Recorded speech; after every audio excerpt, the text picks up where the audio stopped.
Hello, YouTube. Thanks for tuning in. We've done it. We survived the long night. So if you're like me, you were practically holding your breath through the bulk of this episode, right up until the end, especially at the end.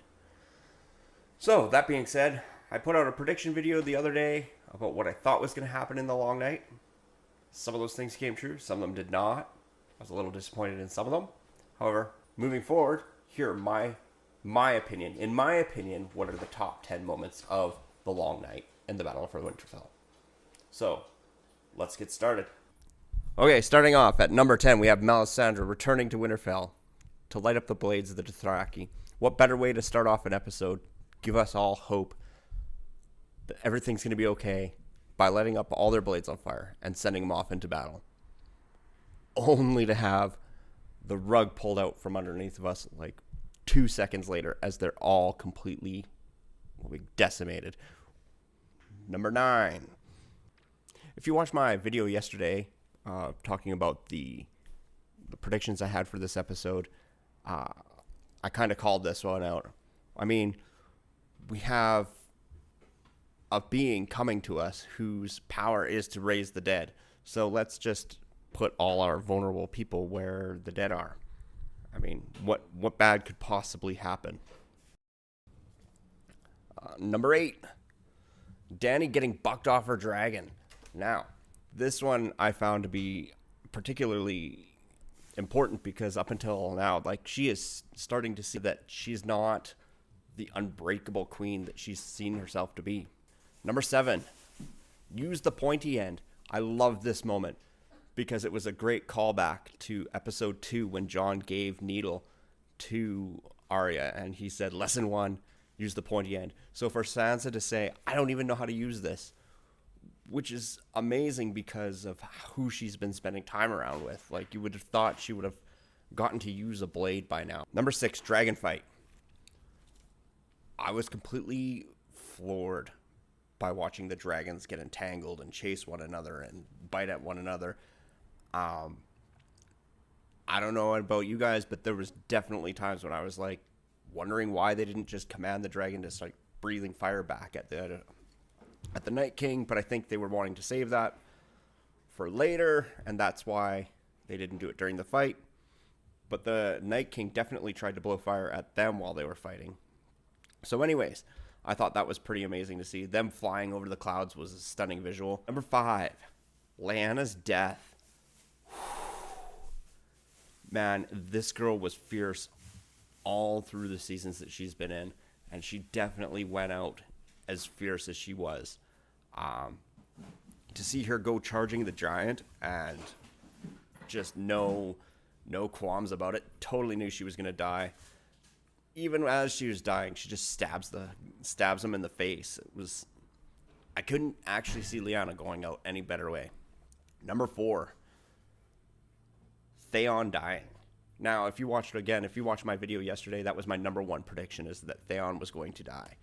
The reason for this is he spent a season and a half redeeming himself. He had that touching moment with Yara, where he's had a moment with Jon last season where Jon told him he could be a Stark, or he didn't have to choose between being a Stark and a Greyjoy. He could be both.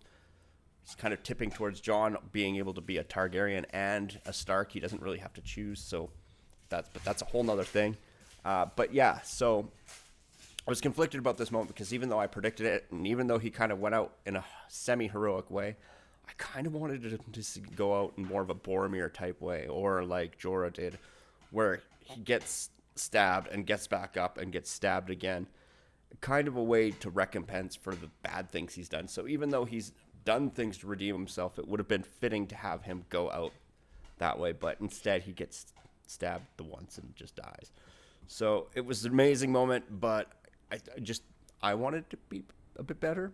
So that brings us to the Night King saying, fuck you to Dragonfire.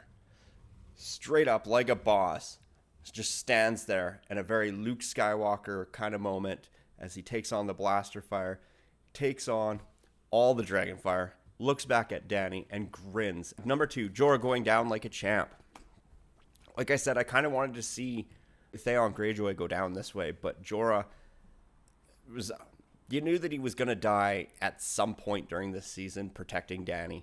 And I couldn't think of a better way of it to go than this, because like literally she's just been bucked off her dragon.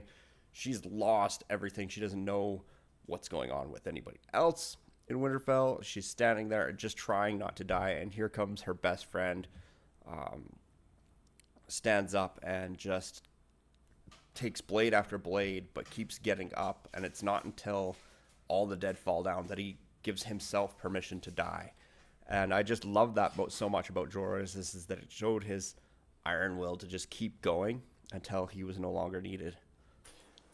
And before we get on to my number one pick, I wanted to go over some of my honorable mentions. Lyanna waking up as a white.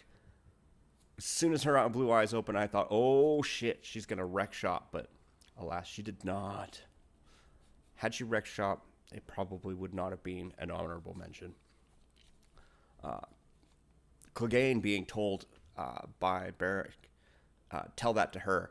The moment where Clegane's given up, he's surrounded by fire and the dead, Arya comes over, and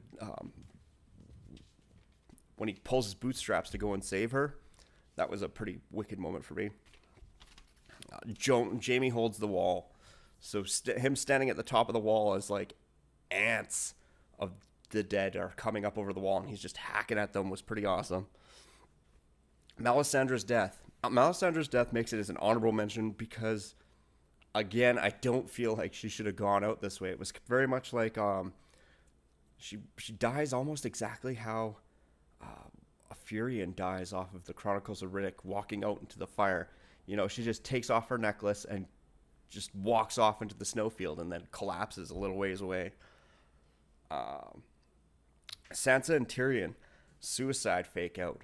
Now, some people I've seen talk about this, and they thought that they were just going to stab one another and die, but I don't think that's what would have happened. I think they'd resolved themselves to the fact that they were going to die, but they were going to do what they could to protect the people that were there.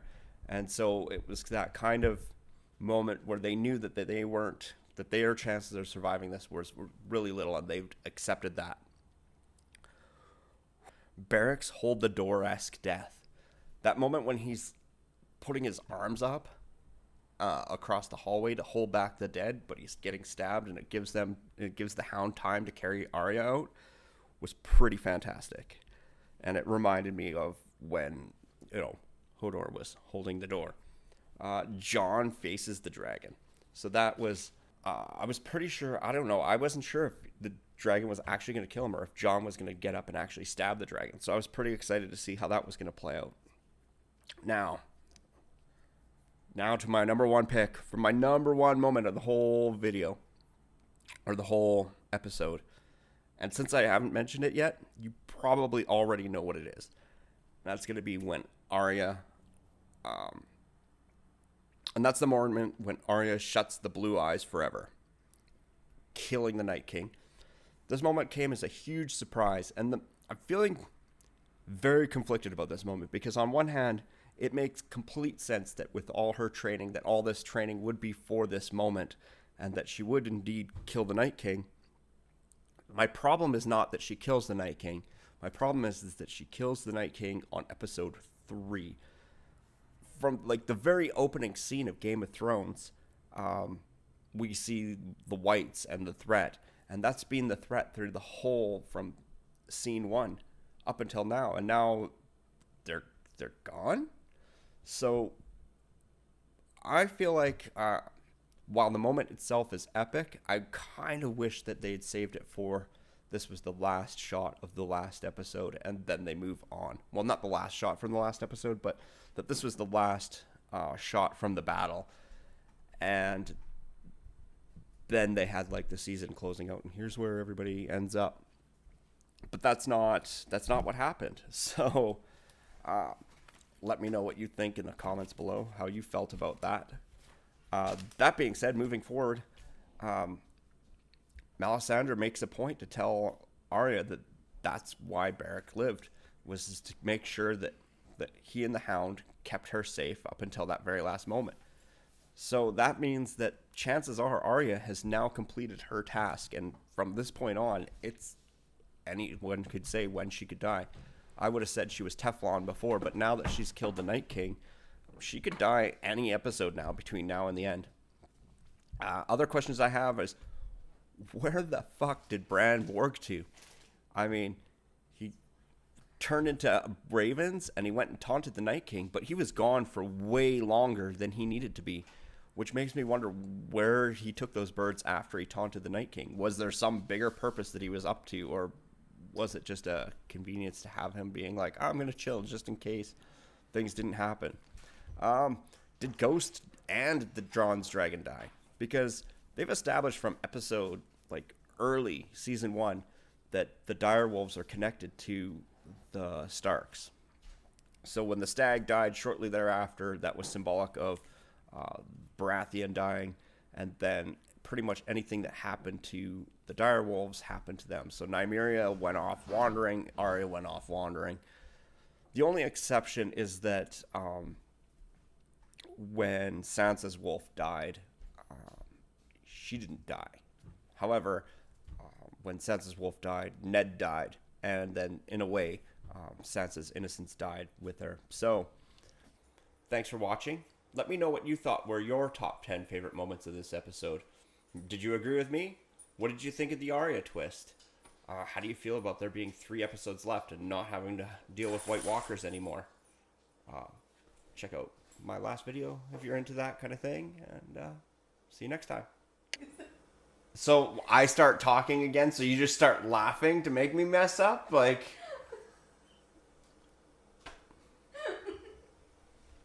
Women, sacrifice you to the red god.